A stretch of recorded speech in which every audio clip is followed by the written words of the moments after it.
Key questions remain in the shocking assassination of conservative political activist Charlie Kirk. When the accused gunman's expected to appear in court, and what the president is now vowing to do about ongoing political violence. The Garnet Fire continues to burn through the Sierra National Forest just east of Fresno County. A look at the damage that's now being left behind and where fire crews say they are finding some success. We'll also see how much of that smoke is getting into the San Joaquin Valley, but we've got heat on the way and a good chance of rain later in the week. Details coming up in your Great Day forecast. Congress is now getting closer to a potential government shutdown as lawmakers butt heads, while the end of the month deadline looms. House and Senate Democrats are prepared to enter into a bipartisan spending agreement that meets the needs of the American people. Hear what demands Democrats want Republicans to meet and how the commander-in-chief is working to halt progress on the spending bills. You're watching Fox 26, and now, Great Day.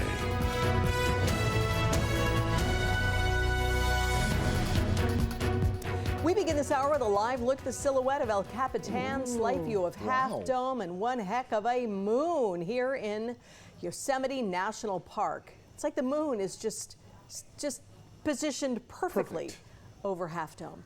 Good morning. Happy Monday. Beautiful starry morning. Thanks for joining us today. I'm Kim Stevens. I'm Liz Gonzalez. And I'm Justin Willis. Thank you for starting your day and your week with us. And okay, it's going to get hot. Okay. And then it's going to rain. Oh. Yeah, I know. It's going to be an interesting week for us weather-wise. It's like a weather cha-cha over here. Yeah, it's going to be great. You just dance to it, you know. Yeah, we're going to have...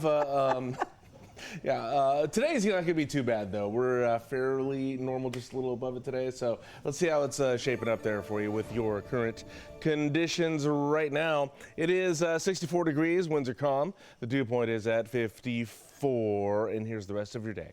At 10 a.m., it'll be 75. At noon, it'll be 84. At 5, it'll be 94 degrees. We'll have plenty of sunshine out there for you today. There's some very light winds out there. Not too bad out there to start the week off. However, your next weather maker is bringing some heat, and then there's another next weather maker, and that's bringing some rain. I'll explain what's going on with each of those things coming up next. The man accused of killing conservative activist Charlie Kirk is set to appear in court tomorrow. As of now, 22-year-old Tyler Robinson is under enhanced supervision. In a statement, the Utah County Sheriff's Office said he is being held in a special unit so staff can closely watch him. Robinson's expected to remain under a special watch until a mental health evaluation, which could take several days. He is being held without bail on multiple charges, including aggravated murder. Prosecutors are expected to officially charge Robinson tomorrow. Law enforcement's releasing what they say is new footage of this suspected shooter.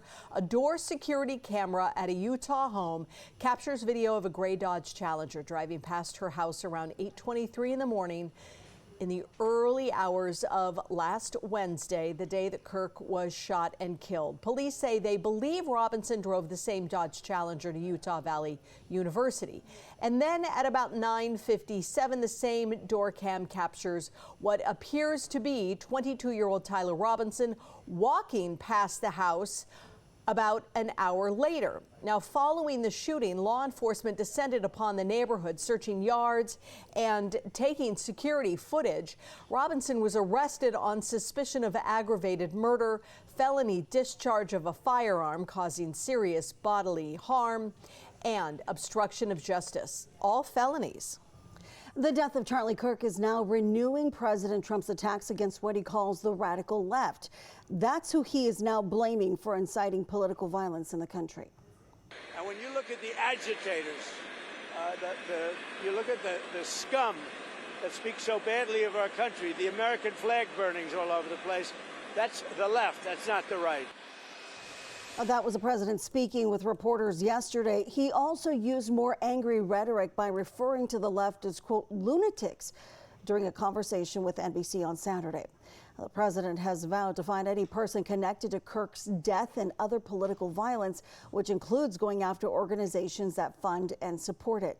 While the president called out the political violence that took Kirk's life, many are pointing out that the intensity of his comments doesn't match previous remarks that he made when a Democratic state representative and her husband from Minnesota were killed, or when a suspected arsonist firebombed the home of Democratic Governor Josh Shapiro in Pennsylvania. Utah's Republican Governor Spencer Cox claims that Robinson was radicalized by what he calls leftist ideology. Here's his response when asked for details on NBC's Meet the Press yesterday. Clearly, there was a lot of gaming going on. Friends that have confirmed that there was kind of that deep, dark internet, the Reddit culture, and these other dark places of the internet where this person was going deep. Cox confirms that Robinson was living with a trans partner, but says it's not clear whether that's even relevant to the investigation. He also says that Robinson is not cooperating with investigators, but that everyone around him is. Now, House Speaker Mike Johnson says lawmakers are on edge following Charlie Kirk's murder, with CBS now reporting that the White House wants $58 million to boost security for lawmakers after this murder. Now, the news outlet says the White House sent the request to Congress. That money would go toward protection for executive and judicial branches. And CBS reports that the Trump administration supports more funding to protect Congress, but leaves that up to the legislative branch. Now, House Speaker Mike Johnson addressed the security concerns among fellow House members in an interview on Sunday. We will make certain that everyone has the level of security that's necessary, that the resources will be there for their residential security and their personal security. We're evaluating all the options for that. CBS reports the Senate is also looking at more safety precautions. The White House request comes before a September 30th government funding deadline. Many people who publicly celebrated the death of Charlie Kirk are now in the crosshairs of conservative activists. Those activists have created online websites to punish the people behind the messages. One site is called Expose Charlie's Murderers. Organizers say they want to out people who are calling for violence with the hope that some of them lose their jobs. Some people who have posted celebratory messages say that they've been harassed online. One professor at Northeastern University called the retaliation a coordinated harassment campaign. As we reported Friday, a professor at colleges at the Sequoias and Visalia is on leave for comments that he made about Kirk's killing. Meantime, Kirk has gained an even greater following online since his death. His social media accounts across the internet have gained millions of followers in the 3 days since he was killed. All right, it's 5:07. Here's what's going on with the forecast here. So we've got building high pressure here, and that's going to get us pretty warm the next few days. Hot, I should say. We're looking at triple digits possible tomorrow and Wednesday. However, we're going to see an influx of moisture here. Where's that going to be coming from? It's going to be later in the week. Yeah, we got a tropical storm there brewing down there south of Baja, California. Yeah, tropical storm Mario is going up there, and well, it's going to shoot some moisture up in our direction here and bring us a good chance of rain later this week. Let me show you where to expect that here. Probably not until about Thursday, the latter parts of the day here, barely getting up into this here at that time. It's really going to be hanging out down in the southern parts of the state, desert regions, Kern County, going to be seeing quite a bit of rain in there. The Grapevine could be impacted by this as well. That's about Thursday at 7, and it's really going to last us throughout the day Friday as well. It kind of pushes north there and gets onto the other side of the Sierra Nevada mountains there, but then we'll get a little bit of the shoot over into the valley, and we could see a little bit of rain here in Fresno and in the North Valley. Probably about a 20% chance of rain at this point later in the week. That could build, though. We'll see how that develops for us here. But then we get the whole foothill mountain regions there impacted all the way down into the Kern County mountains there. 3 o'clock Friday with more precip expected there, and then maybe a little bit more Friday night as well. So it's just really for that as far as that tropical storm moisture. But we could have some more develop there Saturday night as well. So we'll keep an eye on all that for you and see how it goes. But right now we're looking at late Thursday into Friday for our next chance of rain. Relative humidity today is going to be at 49%. At its lowest, it'll be down to about 20% in the latter parts of the day. 51% tonight, and then the dew point will be at 54 today. Here are the next 3 days. All right, so we're at 95 today. Yep, and then we build up to 100 degrees tomorrow and on Wednesday there. It'll be light winds, though, and you're over at low 60s tonight and tomorrow night. Wednesday night looking at a 70 there for us. So pretty warm here the next couple days ahead of that chance of rain later this week. Up next, we'll get a look at your highs and lows across the rest of the San Joaquin Valley. The president is now looking to make good on his previous threats against Russia. Hear why he is renewing efforts to impose sanctions on that nation. The South Valley Skycam, sponsored by BD&J Injury Lawyers.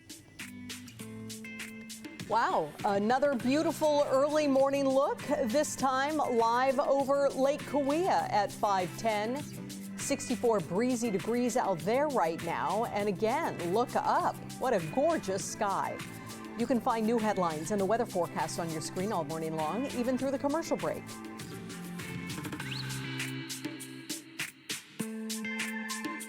Hi, I'm Monty Torres with Fox 26 News on YouTube. Thank you for checking out our YouTube channel, where we have loads of great content for you to choose from. And while you're here, why not click on the subscribe button right here? That way you can stay in touch with all the latest breaking news, everything news related within the Central Valley. And thank you for watching.